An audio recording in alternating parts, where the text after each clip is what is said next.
Guys, ito yung pinaka-astig na CCTV kasi wala ka nang paggagawin. Hindi mo na siya kailangang i-charge, hindi mo na kailangang i-connect sa Wi-Fi kasi solar powered na siya at pwede mo siyang lagyan ng SIM card tsaka SD card. Bale, ito yung kanyang solar panel. Tingnan nyo sa likod ito. Meron siya ditong galawang ganyan kung gusto nyo itutok sa sikat ng araw. Pero ako, in-steady ko na lang siya. Ito yung kanyang wire papunta dito. At ang maganda dito ay naka-type C na siya. Ito, astig, diba? Bale, ano siya, modern. Dito yung saksakan niya sa ilalim. Waterproof. Hindi naman siya waterproof pero splash proof. Kahit maulanan, hindi siya mababasa sa loob.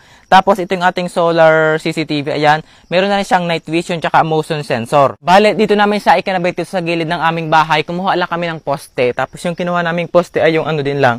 Medyo tuyo na tapos magaan para maaluan ikabit. Kasi magaan lang naman yung solar CCTV.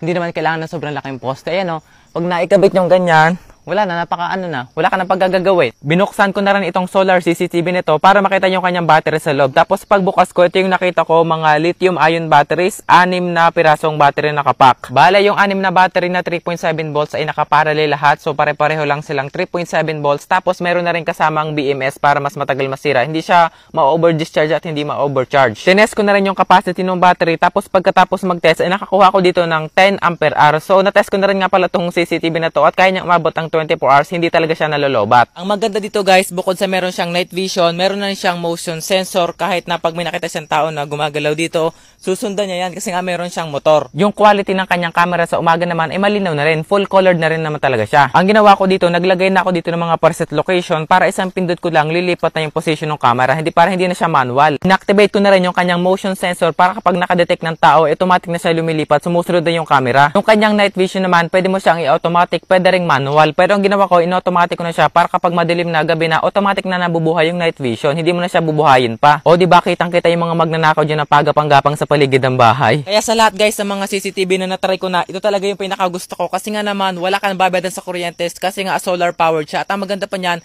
napaka-portable ng CCTV yan. Kahit na malayo ka, kahit nasa ibang bansa ka, basta may load yung SIM card niya, mamamonitor niya lahat ng nasa paligid ng solar CCTV na yan. So mas maganda siya. Kung gusto nyo, i-check out nyo na sa ating Yellow Basket.